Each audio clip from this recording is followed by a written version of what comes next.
주시는 하나님의 말씀 마가복음 10장 46절에서 52절 말씀입니다. 제가 읽겠습니다. 그들이 여리고에 이르렀더니 예수께서 제자들과 허다한 무리와 함께 여리고에서 나가실 때에 디메오의 아들인 맹인 거지 바디메오가 길가에 앉았다가 나사렛 예수시란 말을 듣고 소리질러 이르되 다윗의 자손 예수여 나를 불쌍히 여기소서 하거늘 많은 사람이 꾸짖어 잠잠하라 하되 그가 더욱 소리질러 이르되 다윗의 자손이여 나를 불쌍히 여기소서 하는지라. 예수께서 머물러 서서 그를 부르라 하시니 그들이 그 맹인을 부르며 이르되 안심하고 일어나라 그가 너를 부르신다 하며 맹인이 겉옷을 내버리고 뛰어 일어나 예수께 나아오거늘 예수께서 말씀하여 이르시되 내게 무엇을 하여 주기를 원하느냐. 맹인이 이르되 선생님이요 보기를 원하나이다. 예수께서 이르시되 가라 내 믿음이 너를 구원하였느니라 하시니 그가 곧 보게 되어 예수를 길에서 따르니라. 아멘. 내 믿음이 너를 구원하였느니라 하는 주제를 가지고 여러분들과 오늘 말씀을 생각해 보려고 합니다. 오늘 말씀은 아주 간단한 내용이죠. 소경인 바디메오가 예수님을 만나게 되고 그리고 눈을 뜨게 되어서 예수님을 쫓게 되었다. 내용이 아주 간단합니다.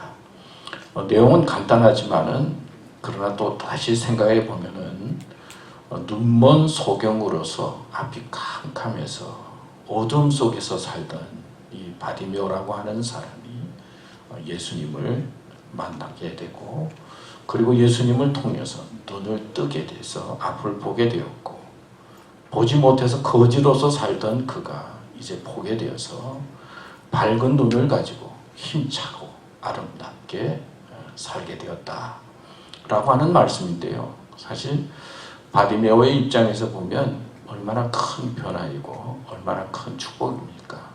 또 바디메오가 속한 그 가족 얼마나 큰 기쁨이고 놀라운 변화입니까?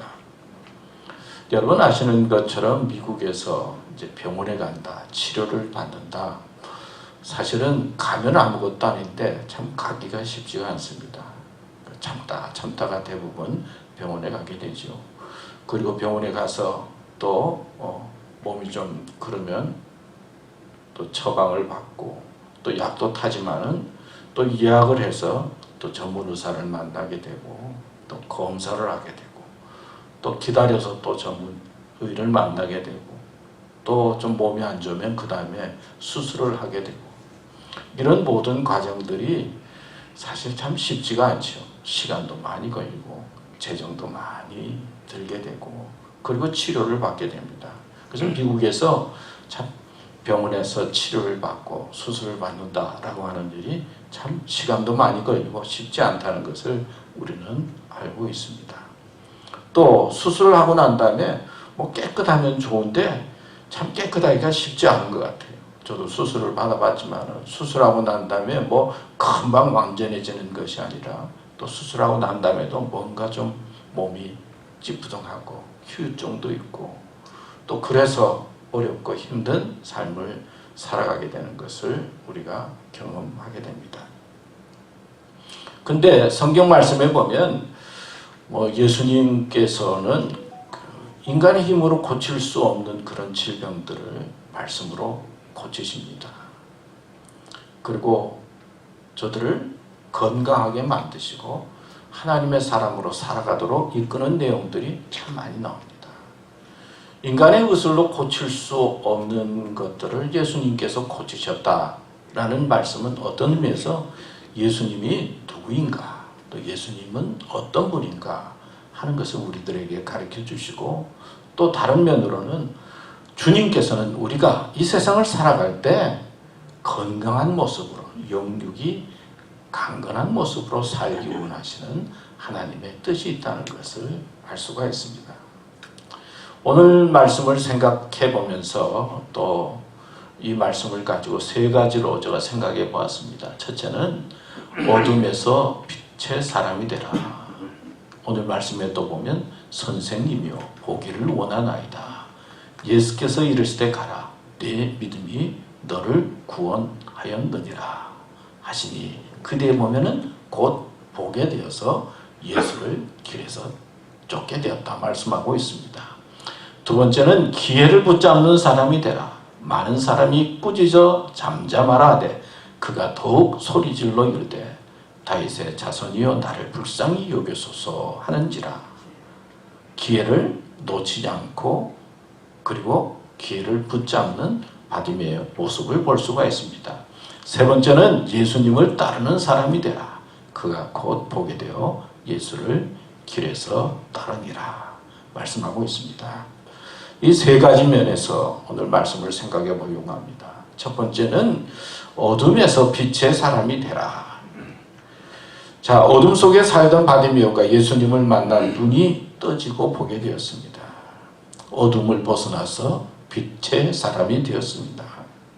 그런데 중요한 것은 예수님을 만남으로 말미암아 어둠에서 벗어나 빛의 사람이 되었다는 것이죠. 요즘 세상을 어떻게 표현하면 좋을 것 같습니까? 어떤 사람은 미쳐 돌아간다 그런 표현하는 사람도 있고요. 어떤 사람은 앞이 캄캄하다 그러는 사람도 있고요. 미래가 어떻게 될지 모르겠다 말하는 사람들도 많습니다. 이제 미군이 아프가니스탄에서 이제 철수를 했습니다. 혹시 또 다시 테러가 일어나지 아니할까 염려하는 사람도 많이 있죠. 이번 주간이 9.11 주간이죠. 그래서 9.11 요때 조심하라고 그럽니다. 왜냐하면 이 테러하는 사람들은 날짜를 아주 중요하게 여긴다 그래요. 그래서 9.11을 당해서 또 사람들이 비상의 마음을 가지고 주의하면서 지금 보고 있습니다. 창세기 1장 2절에서 4절 말씀에 보면 우리가 잘 아는 말씀인데 땅이 혼돈하고 공허하며 흑암이 깊음 위에 있고 하나님의 영은 수면 위에 운행하시니라. 하나님이 이르시되 빛이 있으라 하시니 빛이 있었고 빛이 하나님이 보시기에 좋았더라. 하나님이 빛과 어둠을 나누사. 우리가 잘 아는 말씀이죠. 하나님께서 첫 번째 하신 일은 뭘 만드셨어요? 빛을 만드셨어요. 만들고 난 다음에 보시기에 좋았다. 빛은 하나님이 만드시고 보시기에 좋은 모습이라는 것을 가르쳐주고 있습니다. 근데 빛이 없는 세상은 뭐예요? 어둠의 세상이요, 혼돈이요, 공허한 것이요, 그리고 정말 무질서한 그런 모습임을 성경은 우리들에게 가르쳐주고 있습니다. 그러니까 하나님께서 함께 하실 때 어둠에서, 혼돈에서 빛의 삶이 시작된다는 것을 상징적으로 가르쳐주고 있습니다. 그러니까 하나님 없는 세상이다, 하나님 없는 영혼이다, 하나님 없는 삶이는 어떤 의미에서 어둠이요, 혼돈이요, 공허할 수밖에 없다는 것을 가르쳐주고 있습니다. 그 다음에 성경 말씀에 보면요, 베드로전서 2장 9절 우리가 잘 아는 말씀이죠. 그러나 너희는 택하신 족속이요 왕같은 제사장들이요 거룩한 나라요 그의 소유가 된 백성이니. 주님을 믿는 백성이 이런다는 거예요. 그리고 이는 너희를 어두운 데서 불러내요 그의 기이한 빛에 들어가게 하신 이의 아름다운 덕을 선포하게 하려 하심이라. 예수님께서는 어떤 분이시냐? 우리를 어두운 데서 불러내서 그리고 빛의 가운데 들어가게 하신 분이 주님이다. 그분께 영광을 돌리고 높이는 것이 빛의 삶이다. 것을 가르쳐주고 있어요. 또 이사야 60장 1절 말씀에도 보면 일어나라 빛을 발하라. 이는 내 빛이 이르렀고 여호와의 영광이 내 위에 임하였음이니라. 그러니까 주님 통해서 빛의 자리에 들어간 사람은 빛을 발하는 인생을 살아야 된다 강조하고 있습니다. 헬라에 이런 이야기가 있습니다. 어느 날 한 맹인이 등불을 켜들고 밤길을 나서게 되었습니다. 자신은 비록 불빛을 보지 못하고 앞을 보지 못하지만 다른 사람이 자신이 들고 있는 이 등불을 보고 이제 피해서 가면 좋겠다 하는 마음을 가지고 이제 등불을 들고 밤길을 걸어갑니다. 그런데 가다가 어떤 사람하고 탁 부딪혔어요. 그러니까 맹인이 화를 냈습니다. 아이, 당신은 눈도 없어. 나는 맹인이라서 앞을 못 보아서 이렇게 불이라도 횃불이라도 들고 가는데, 등불을 들고 가는데, 당신은 잘 보이면서 앞을 보지도 않고 그렇게 나를 향해서 다가오고 부딪힐 수가 있어. 그랬더니 그 사람이 맹인의 손에 들고 있는 이 등불을 확인해 보더니 하는 말이, 자네가 들고 있는 등불은 이미 꺼졌어. 꺼진 등불을 가고 있었다는 거예요. 꺼진 등불을 가지고 가면서 나는 빛을 들고 간다고 생각했던 그 맹인의 이야기를 이야기하고 있습니다. 사람들은 자기가 어두움에도 불구하고 자기는 어둡지 않고 밝다고 생각하면서 사는 사람들이 많이 있어요.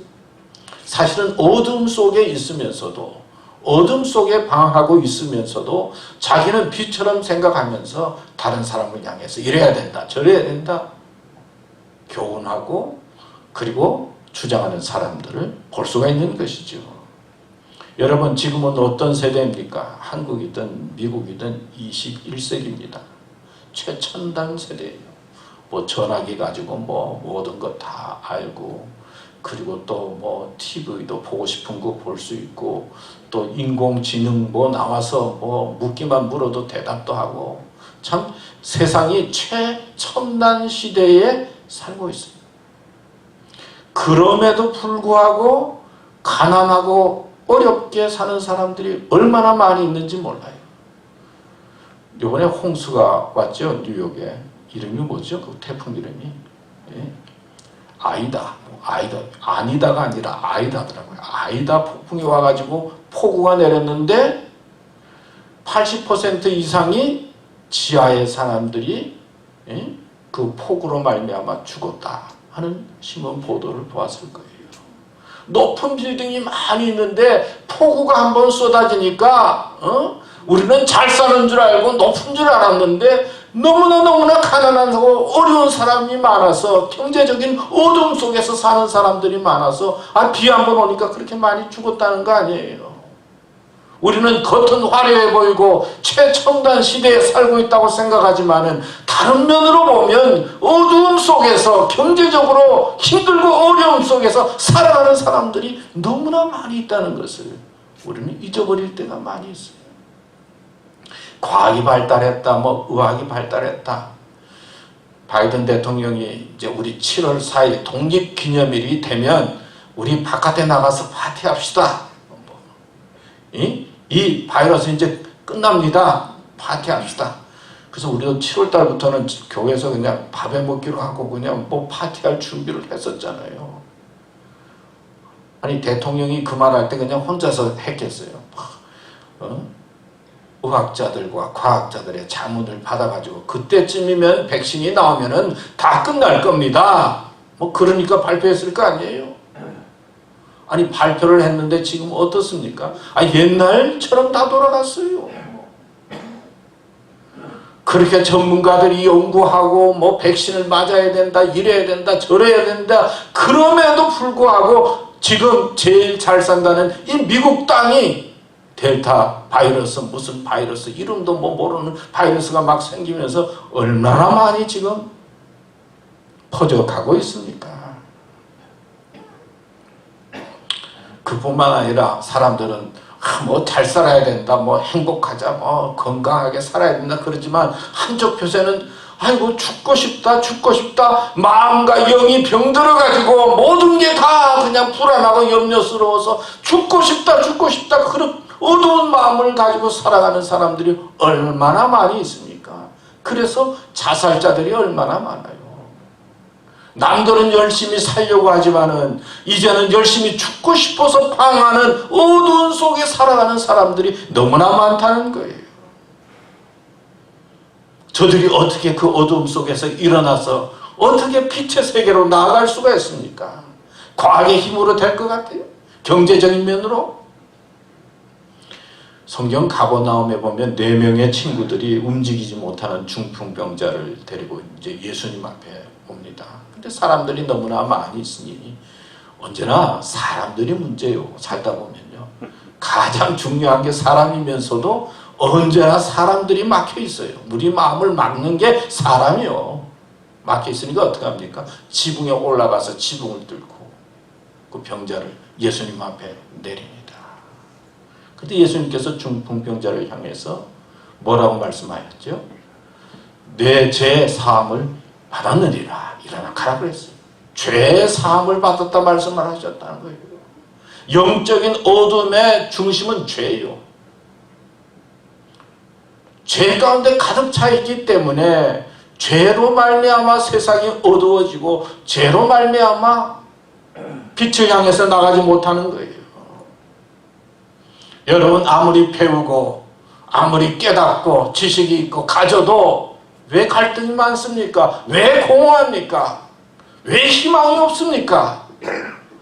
죄에 대한 해결책을 제대로 해결하지 못해서 그런 거예요. 그렇기에 우리는 주님 앞에 나와서 우리의 죄를 회개하고 또 주님께서 흘리신 그 십자가와 보혈의 피를 생각하면서 죄 용서함을 경험하고 그럴 때 어둠의 세계에서 빛의 세계를 향해서 나가게 되는 것입니다. 아프리카에서 충성스럽게 헌신하던 한 선교사가 선교의 사명을 마치고 죽었어요. 이 선교사의 무덤에 전도를 받아서 새로운 피조물이 된 아프리카 사람들이 다음과 같이 비문을 썼다고 합니다. 당신이 올 때는 어두웠으나 당신이 떠나간 지금 우리는 빛 가운데 있습니다. 빛이 되기 위해선 자신을 스스로 태우지 않으면 안 됩니다. 그런 표현의 말을 썼다고 해요. 여러분, 우리는 예수님 만남을 통해서 죄의 문제, 죽음의 문제, 어둠의 문제를 해결하고 빛을 향해 나가는 삶이 되어야 될 줄로 믿습니다. 두 번째는 기회를 붙잡는 사람이 되라 그랬어요. 이사야 55장 6절 7절 말씀에 보면 너희는 여호와를 만날 만한 때에 찾으라. 가까이 계실 때에 그를 부르라.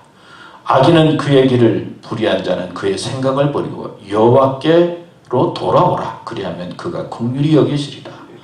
우리 하나님께로 돌아오라. 그가 너그럽게 용서하시리라.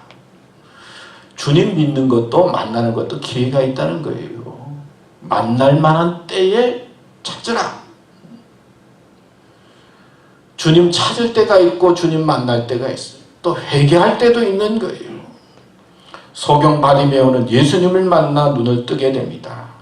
깜깜한 세상에서 빛을 보게 되니까 얼마나 귀한 일입니까?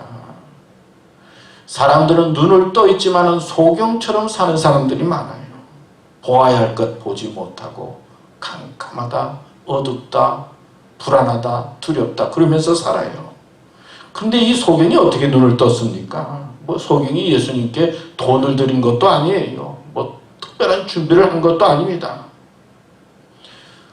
한 것은 예수님 지나간다는 소리를 듣고 외친 거예요.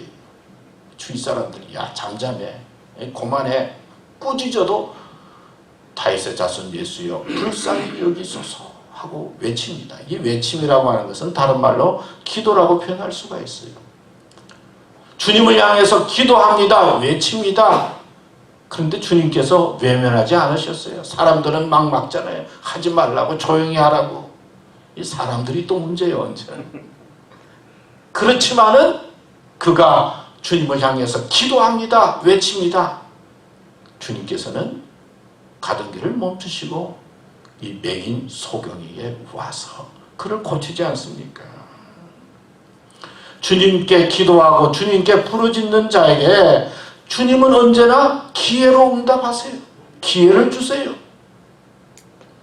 소경이 눈을 뜬 건 다른 게 아니라 뭐 부지런하고 뭐 열심히 하고 뭐 노력도 하고 그걸 뛰어넘어서 주님 만날 기회를 놓치지 않았다는 거예요. 주님 만날 기회를 놓치지 않았어요. 주님 만나니까 주님 통해서 눈을 뜨게 된 것이죠. 농촌에서 목회하는 목사님이 이제 농번기가 됐는데 교회를 잘 오지 않는 거예요. 열심히 일한다고. 그래서 이제 한 가정에 신방을 갔어요. 아이 교우님, 하나님도 뭐 일하시다가 7일 쉬셨는데 주일날은 쉬시고 교회 오세요. 그랬더니 농사하시는 분이 하는 말이, 하나님은 일 다 마쳤으니까 쉬시지만 나는 일이 끝나지가 않아요. 쉴 수가 없어요. 그랬다고 그래요. 세상 일이라고 하는 건요, 그래요. 끝나지가 않아. 하다 보면 이것도 해야 되고 저것도 해요. 집안일도 많고 자녀 일도 많고 이 일도 많고. 레기날드 맨쉘이라고 하는 사람은 이런 말을 했어요. 비관자는 자신의 기회에서 어려움을 만드는 자요, 낙관자는 자신의 어려움 속에서 기회를 만드는 자다. 나이팅게일은 위험이 있는 곳에 기회가 있고 기회가 있는 곳에 위험도 있다. 이 둘은 분리될 수가 없는 것이다. 이 둘은 함께한다. 사람은 기회를 발견해야 할 뿐만 아니라 기회를 만들기도 해야 한다. 베이컨이라고 하는 사람이 그런 말을 했어요. 존 F 케네디도 위기라는 말은 위험과 기회로 구성되어 있다. 기회를 붙잡는 것이 이렇게 중요한 거예요. 바디메오가 예수님을 붙잡지 않았다면 평생 맹인으로 살았겠지요. 주어진 기회를 붙잡으니까 눈이 떠지고 일도 하게 되고 주님도 따르게 되고 새로운 세상을 보게 된 겁니다. 성경에 보면 이 바디메오와는 대조적으로 기회를 놓친 사람들이 있어요. 그 중에 한 사람이 아간인데요. 하나님께서 여호수아에게 여리고성을 이제 점령하라고 했어요. 여리고성을 점령을 합니다. 근데 점령할 때 이게 첫 번째 거니까 거기에 전리품을 다 나에게 바쳐라. 하나님께서 그렇게 명령을 했어요. 근데 그 중에 아간이라고 하는 사람이 여리고성에 이제 들어가서 점령을 했는데 사람들 보지 않으니까 외투 한 벌하고 은 200세겔, 금 50세겔을 몰래 숨겨놓았어요. 이스라엘 백성이 여리고성, 아주 든든한 여리고성을 점령하니까 그 다음에는 아이성인데 가서 점령하려고 쉽게 되리라고 해서 아이성에 갔는데 어떻게 합니까? 전쟁에서 패하고 말았어요. 기도를 하니까 하나님께서 이스라엘 백성들이 범죄했다고 책망하시면서 그 죄를 제거하라고 말씀하셨어요. 그래서 결국 죄 지은 사람을 찾아내기 위해서 뭘 했죠? 제비뽑기를 했어요. 근데 누가 뽑혔죠? 아간이 뽑혔네요. 하나님께서는 여호수아에게 직접 아간이 죄를 지었다 말씀할 수 있었지만은 말씀하지 아니하시고 제비뽑기를 하도록 했어요. 여호수아는 제비뽑기를 할 때 그냥 했겠어요? 하나님 앞에 우리가 범죄를 했는데 누가 죄를 지었는지 이래 해서 우리가 제비뽑기를 시작합니다. 그리고 제비뽑기를 시작합니다. 먼저 유다 지파가 뽑혔어요. 그 다음에는 세라 족속이 뽑혔어요. 그 다음에는 삽디 가족이 뽑혔어요. 자, 우리 가족이고 우리 지파가 뽑혔으면 이 아간이 좀 알아채야 될 거 아니에요.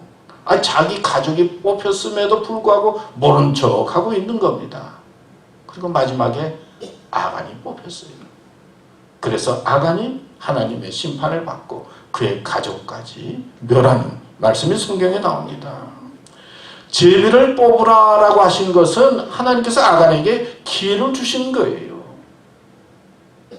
그냥 단번에 하실 수 있지만은 아간에게 자신의 잘못을 깨닫도록 하는 기회를 주셨는데 아간이 기회를 놓친 거예요. 예수님의 제자 가룟 유다도 그렇지 않았습니까? 같이 만찬을 베풀 때 가룟 유다도 있었어요. 예수님께서 은근히 가룟 유다에게 사인을 보냅니다. 그리고 제자들에게 말씀하지 않습니까? 가지고 있는 자가 나를 파는 자다.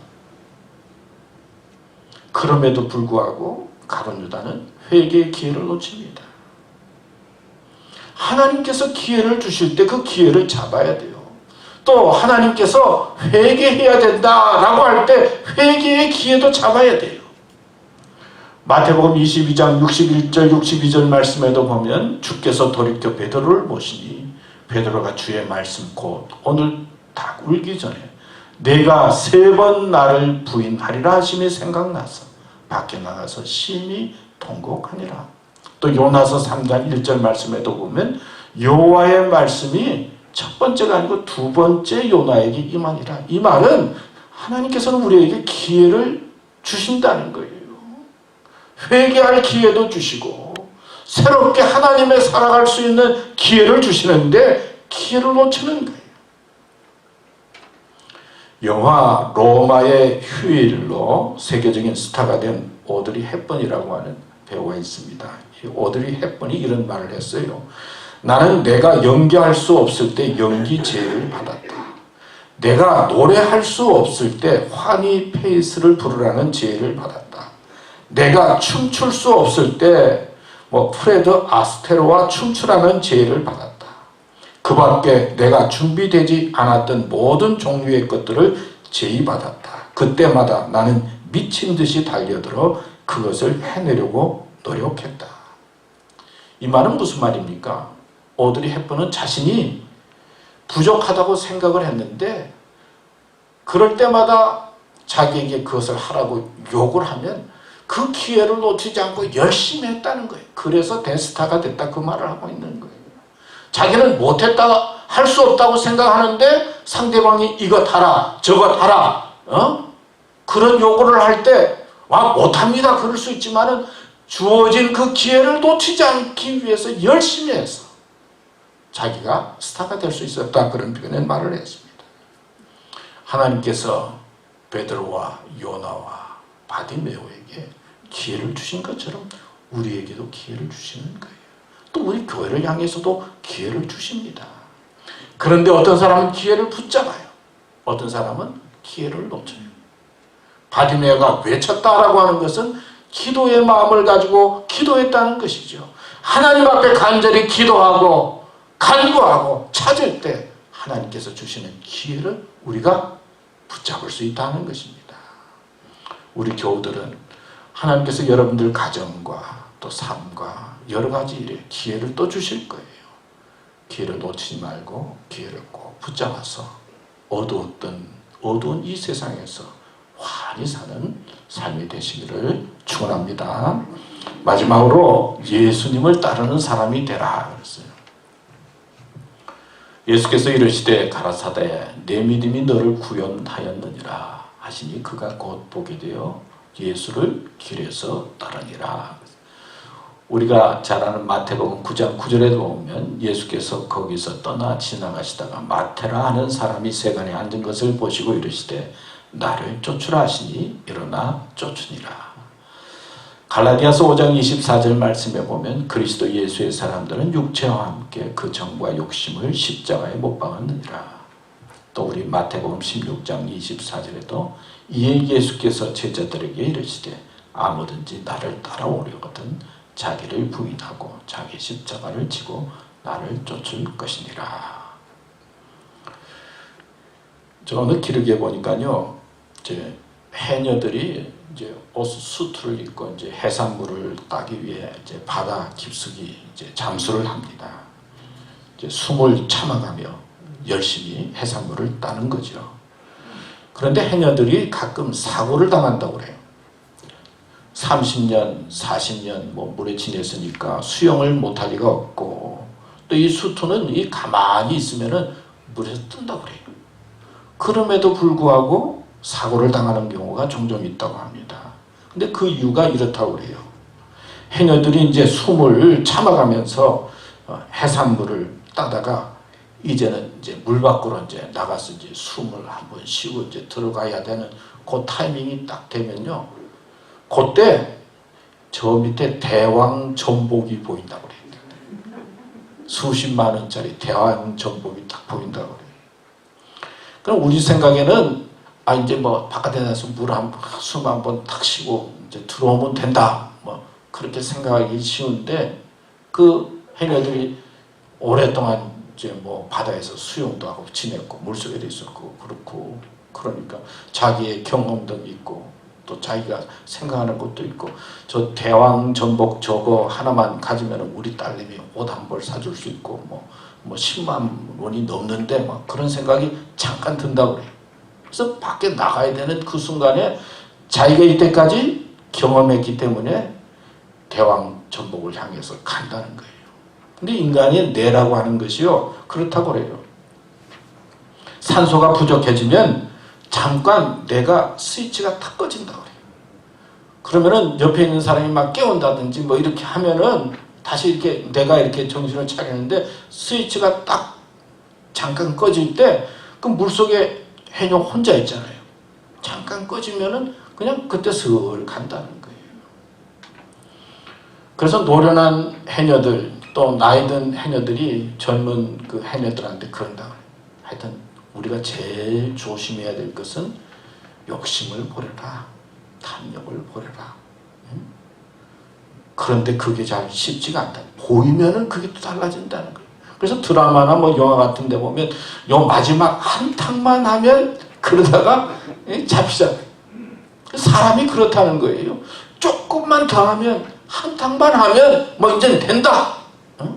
한 탕만 더 하면은 뭐 조금 뭐 생기는데 그러다가 간다는 거예요. 그러니까 우리는 그런 욕심과 탐욕을 따르다 보면 가는 거예요. 그냥 자신도. 그러니까 이제부터는 그런 탐욕이나 욕심을 버리고 누굴 따라야 돼요? 예수님 따르는 거예요. 예수님을 따르면 그 뒤에 거 다 따라오도록 주님께서 역사해 주시는 거예요. 그래서 자기를 부인하라, 욕심을 버려라, 탐욕의 사람이 되지 말라, 우리들에게 말씀하고 있는 겁니다.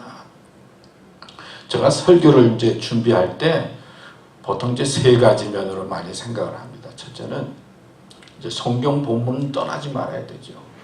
언제나 이 말씀 안에서 내가 준비를 하려고 그렇게 생각을 해요. 말씀의 중심은 언제나 예수님이거든요. 그래서 예수님이 하여튼 말씀의 중심이 되면 좋겠다. 예수님에게 초점을 맞춰요. 두 번째는 좀 설교가 쉬워야 된다, 그런 생각을 많이 해요. 저는 어려운 거를 잘 몰라요. 쉬운 게 좋더라고요, 뭐든지. 그래서 설교를 좀 쉽게 하자. 그리고 또 예수 믿는 이 믿음의 삶이라고 하는 것이 심플한 거예요. 단순한 거예요. 믿음 생활 잘하는 사람은 복잡하지가 않아요. 염려를 누구에게 맡기라고요? 주님께 맡기라고 했거든요. 근데 세상의 걸 다 붙잡아가지고 염려를 하다 보니까 자기 뜻만 자꾸 나타나잖아요. 염려는 주님께 맡기고, 그리고 아주 단순하게 감사하고 기뻐하면서 사는 거예요.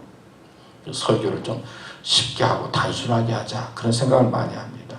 세 번째는 설교를 좀 짧게 하자, 그런 생각을 많이 해요. 그런데 짧게 하려고 준비하면 자꾸 길어지더라고요. 그래서 이 짧게 하는 것도 참 쉽지가 않구나. 자꾸 길어지구나.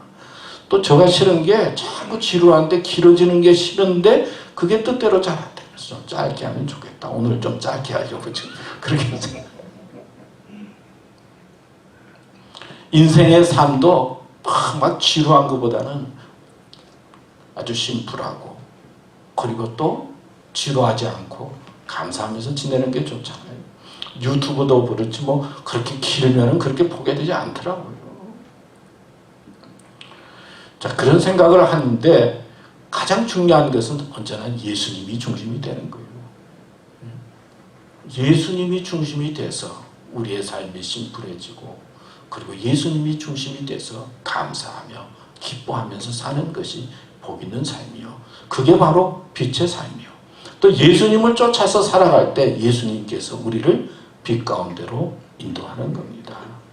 내 뜻과 내 생각, 내가 가지고 있는 꿈도 있지만 예수님을 향한 마음을 가지고 여러분 사셔서 남은 생에 주님께서 빛으로 인도하시는 빛의 삶이 되시고, 또 기도하는 가운데 기회도 잡으시고, 그래서 아름답고 복된 인생들이 되시기를 축원합니다. 하나님 아버지 감사합니다. 오늘도 저희들에게 말씀 주셨습니다. 오늘 말씀 마음속에 꼭 기억하고, 우리가 어떤 삶의 자리에 있든지 주님이 중심이 되어지고 주님을 쫓는 삶이 되도록 인도하여 주시고, 또 주님 기도하면 응답해 주시고 우리에게 기회를 주신다고 약속해 주셨사오니, 저희들이 기도하면서 주님께서 주신 기회, 축복의 기회, 은혜의 기회, 감사의 기회, 회개의 기회 하나님 앞에 내어놓아서 하나님께서 주시는 축복의 인생을 살아가는 저희들 되게 하여 주시옵소서. 예수님의 이름으로 기도드립니다. 아멘. 우리 찬송가 545장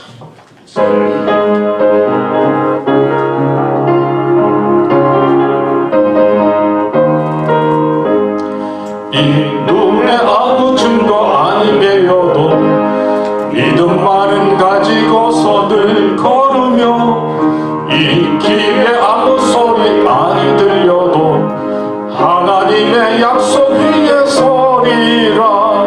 걸어가세 믿음 위에 서서 나가세 나가세 의심 버리고 걸어가세 믿음 위에 서서 눈과 귀에 아무 증거 없어도 이 눈에 보기에는 어떠하든지 이미 얻은 증거대로 늘 믿으며 이 마음에 의심 없이 살아갈 때에 우리 소원 주 안에서 이루리.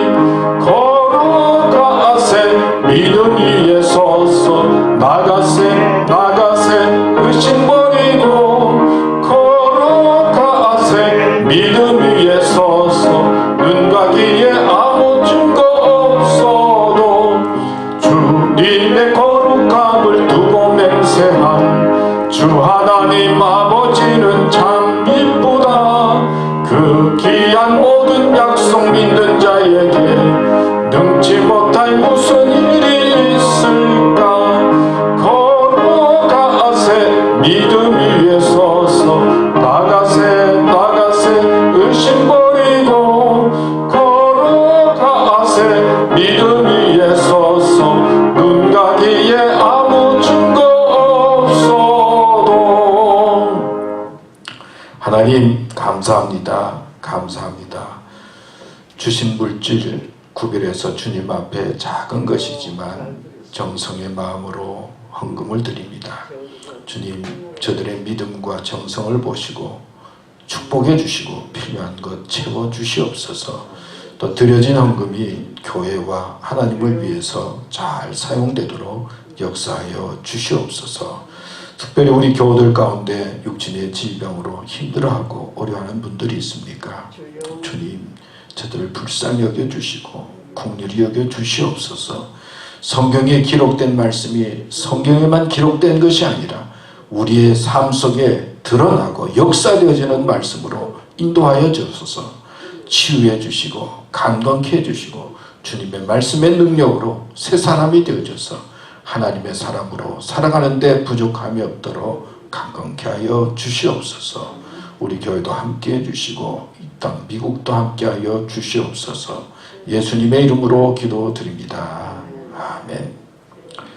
네, 몇 가지 교회 소식 말씀드리겠습니다. 우리 교회를 위해서 또 수고하시는 분들 감사드리고요. 오늘도 보니까 잔디도 아주 잘 깎아서 너무나 감사하고요.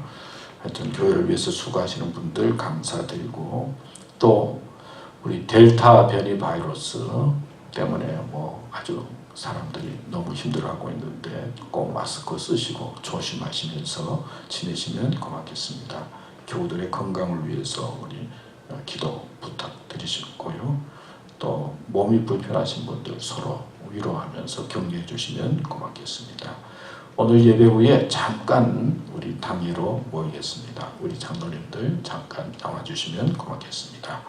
이제 찬송가 546장입니다.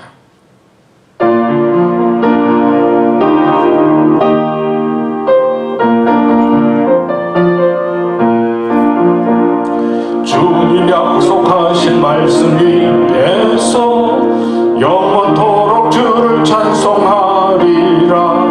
소리 높여 주께 영광 돌리며 약속 믿고 굳게 서리라. 굳게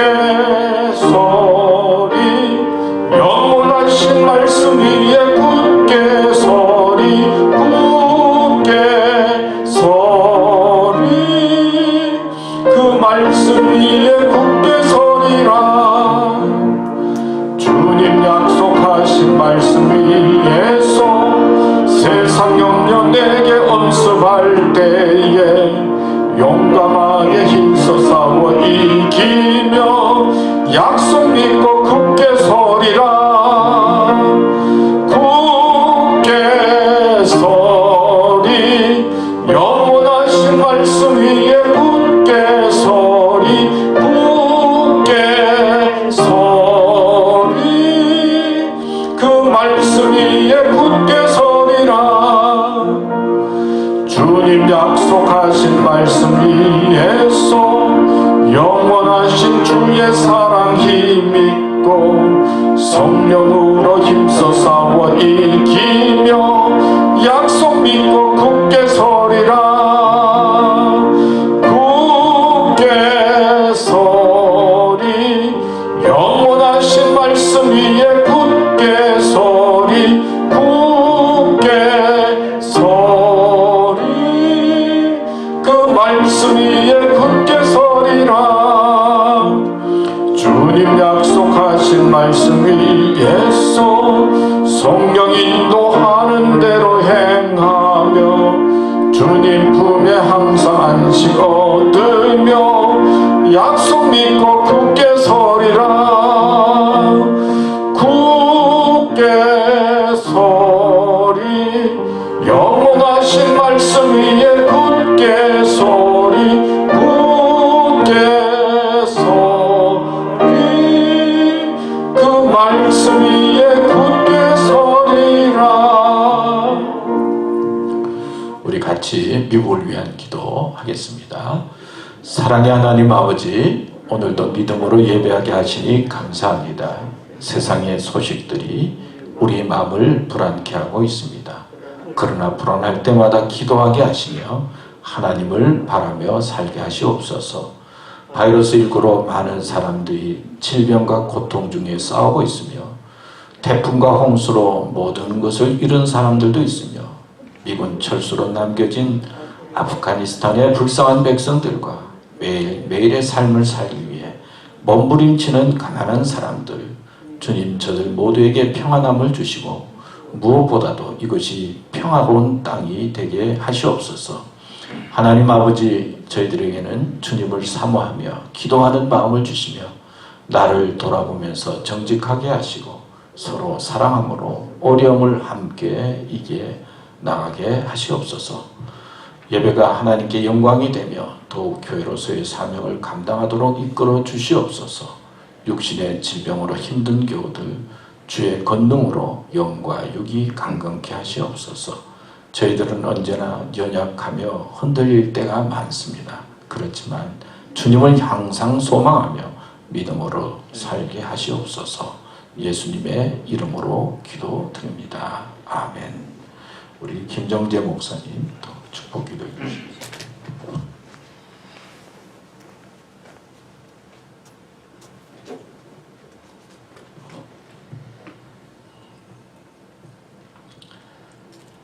은혜로우신 주님,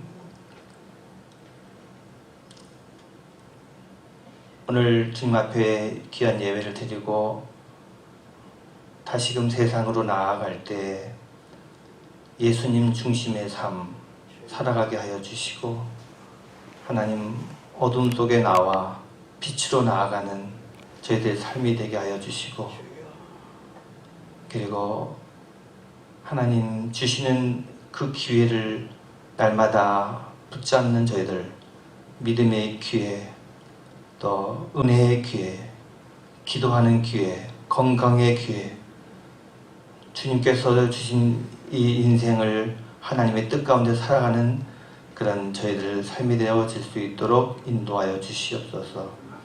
지금은 우리 주 예수 그리스도의 은혜와 하나님 아버지의 무한하신 사랑하심과 성령의 역사 충만 감동케 하시는 그 은혜가 오늘 주님 앞에 나와 예배드리고 돌아가는 우리 모든 성도들 삶 속에 가정 안에 자녀 가운데 직장 생활 가운데 또 여기 미국 땅 안에 두고 온 고국 안에 함께 하옵시기를 간절히 축원하옵나이다. 아멘.